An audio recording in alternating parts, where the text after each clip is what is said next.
Hola, buenos días a todos. Vamos a intentar continuar las lecciones a distancia a través de esta página de Moodle. Os voy a ir avisando de manera diaria si voy colgando nuevas lecciones. Y bueno, vamos a empezar ya con la unidad 7. No hagáis caso a lo que pone aquí de unidad 5, unidad 7, ¿de acuerdo? Que corresponde con la de la prehistoria. No sé si os suena la imagen que estoy marcando ahí, que os he señalado. Esta cueva se encuentra en Cantabria, en la cueva de Altamira, y recoge uno de los mayores tesoros del arte de la humanidad, el arte justo prehistórico. ¿De acuerdo? Lo que quería hacer antes de empezar a profundizar en la prehistoria es haceros una pequeña introducción acerca de qué es la historia, ¿vale? La historia básicamente lo podemos interpretar de dos maneras. Para empezar es todos los hechos, todos los fenómenos que han protagonizado los seres humanos, o ya bien la historia como ciencia, que sería el estudio de esos hechos y fenómenos y de todos los aspectos de las sociedades humanas del pasado. ¿De acuerdo?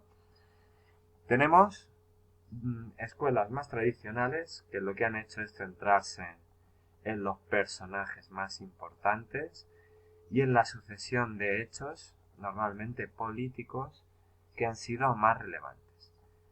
Hay que decir que hoy en día la mayoría de escuelas son más amplias en el objetivo que tienen para estudiar y lo que hacen es intentar ver qué procesos económicos, qué procesos culturales, qué procesos sociales o qué cambios relacionados con la mentalidad, con la historia del género, con el papel de la mujer, se han ido produciendo en las sociedades del pasado, ¿vale?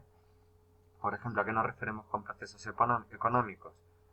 Por ejemplo, cómo obtienen recursos las sociedades del pasado, cómo los distribuyen, cómo los consumen, qué tecnología y qué herramientas utilizan, etcétera, etcétera.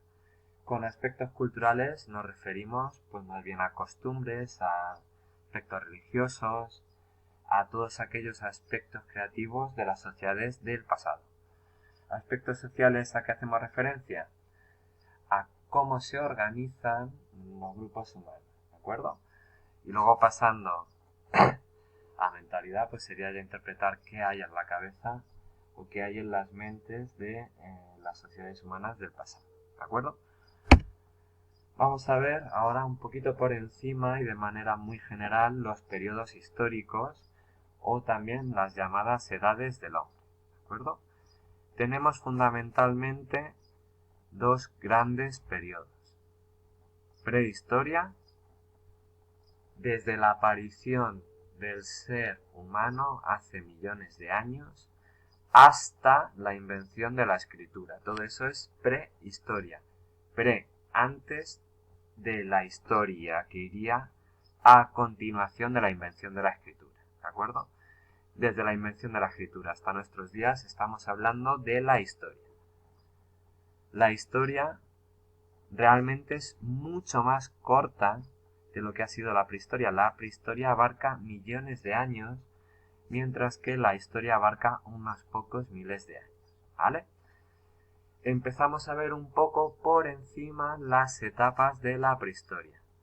Tenemos prehistoria, la etapa más antigua de la prehistoria sería el paleolítico, ¿vale? Paleolítico significa piedra antigua. ¿Por qué se le llama a este periodo piedra antigua?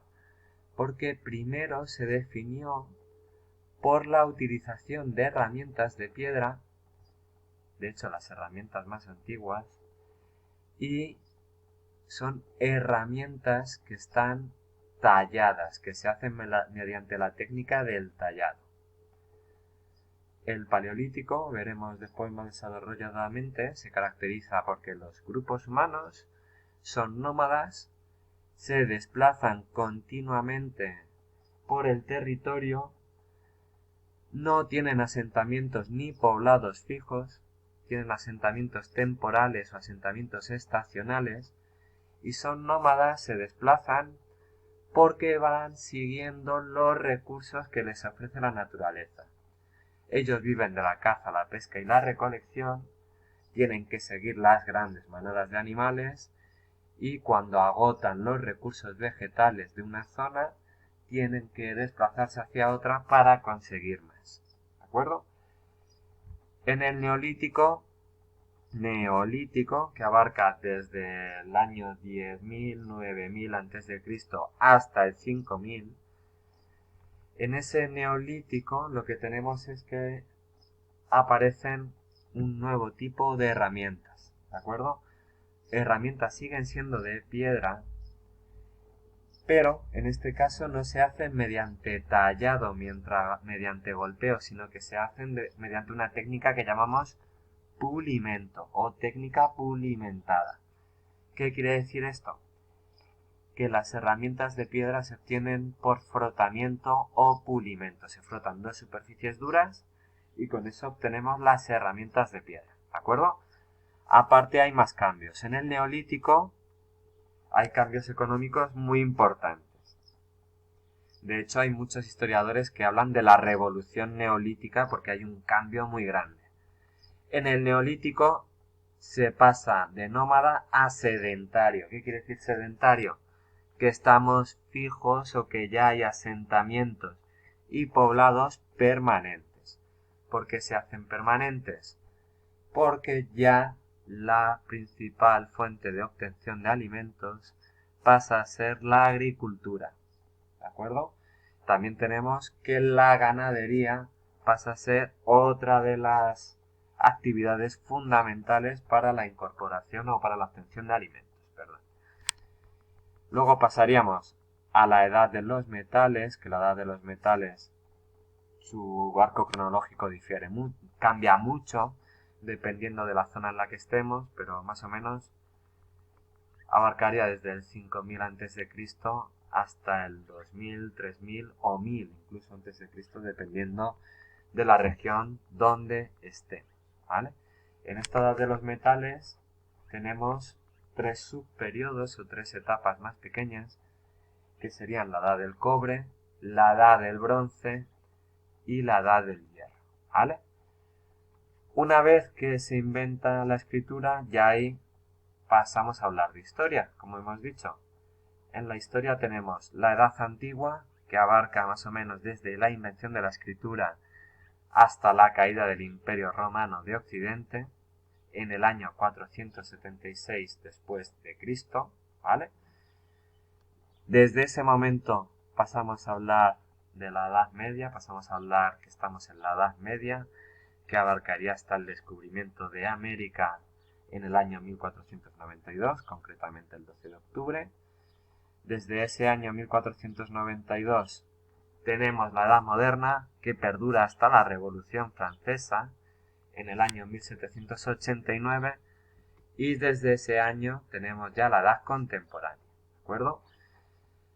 Hay que tener en cuenta que estos son fechas simbólicas que se cogen como inicio y como fin de esos periodos.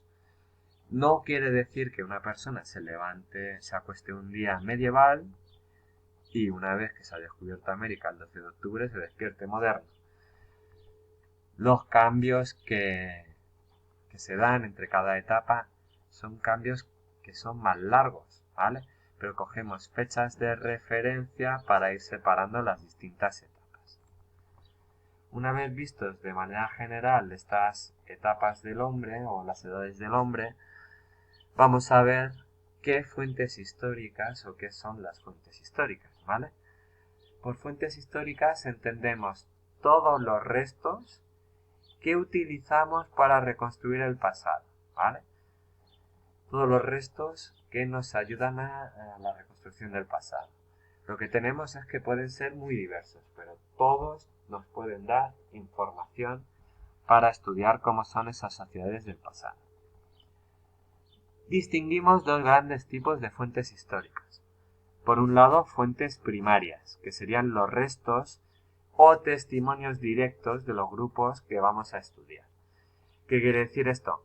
Que son objetos o textos o escritos o cualquier tipo de elemento que hayan sido directamente utilizados o elaborados por los grupos de estudio, ¿de acuerdo?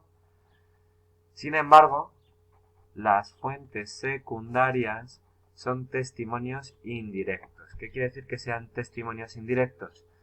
Que son testimonios elaborados con posterioridad a los hechos que queremos estudiar, ¿vale? Normalmente son fuentes que están elaboradas por historiadores a partir de fuentes primarias, ¿de acuerdo? Cada una de ellas tiene sus ventajas e inconvenientes y deben combinarse para estudiar la historia. Dentro de las fuentes primarias, las que hemos dicho que son elaboradas y utilizadas por los grupos de estudio, tenemos las llamadas fuentes no escritas. Las fuentes no escritas, como vemos en la imagen, son todos los restos materiales que han dejado los grupos de estudio. Aquí en este caso tenemos una pieza de cerámica, piezas de metal, de bronce. Esto es una imagen de un caldero de bronce. Y lo que tenemos entre estas fuentes primarias no escritas es que podemos incluir a todo tipo de objetos, ya sean de piedra, hueso, madera si se han conservado, restos de edificios. También podemos incluir restos de basura. Muchas veces podemos estudiar los huesos que han quedado de los animales que se han comido los grupos del pasado, o también incluso los propios cuerpos. Los enterramientos pueden ser objeto de estudio y nos pueden dar información de esas sociedades del pasado. Y luego tenemos fuentes primarias escritas por supuesto por esos grupos que queremos estudiar, ¿vale? Fuentes escritas porque incluyen restos de escritura. En este caso lo que tenéis son unas cartas que se conservaron en el campamento romano de Vindolanda, que era un campamento militar, y lo que se conservó son una especie de cartas que estaban elaboradas, la mayoría de ellas, en madera, y en esas cartas lo que tenemos es la correspondencia de los legionarios con sus familias, la contabilidad del campamento, y se incluye información tan trivial o tan cotidiana como por ejemplo, la de un legionario romano informando a su familia de que sus botas o caligas estaban desgastadas y pidiendo por favor que le enviasen unas nuevas, ¿vale? Estos datos primarios escritos dan mucha información, pero también hay que estudiarlos de manera conjunta y complementaria con lo no escrito, ¿vale? Porque muchas veces son fuentes primarias escritas que están sesgadas, porque lo que hacen es recoger el punto de vista o la opinión del que lo ha elaborado, ¿vale? Y luego las fuentes secundarias, como hemos dicho, son todos los testimonios indirectos, todos los restos indirectos, que se elaboran después, que se elaboran posteriormente al periodo que queremos estudiar, están generalmente elaboradas a partir de fuentes primarias y suelen ser fuentes que están elaboradas por historiadores o por historiadores del arte o por arqueólogos, ¿de acuerdo? Tienen un valor informativo similar al de las fuentes primarias, ¿vale? Aunque hay que ser críticos a la hora de analizarlos, ya que cada historiador tiene ese punto de vista y puede dar lugar a que su interpretación modifique y se deje notar en esos textos, ¿vale? Lo que tenemos es que la mayor fuente, los ejemplos concretos de fuentes secundarias serían, por ejemplo, los libros de historia, los apuntes que tenéis para esta asignatura, las biografías que están elaboradas por otros autores y con posterioridad a la vida del personaje, tratados de arte, libros de arqueología, etcétera, etcétera. Por ejemplo, los libros de texto que hayáis utilizado a lo largo de vuestra etapa escolar, ¿vale? Finalmente, os quiero proponer una actividad. Imaginaos, como ha ocurrido, que las clases del centro se han abandonado repentinamente, dejando todos los objetos tal cual están, ¿vale? Lo que quiero que hagáis es que me digáis qué tipo de fuentes cada uno y qué información aporta.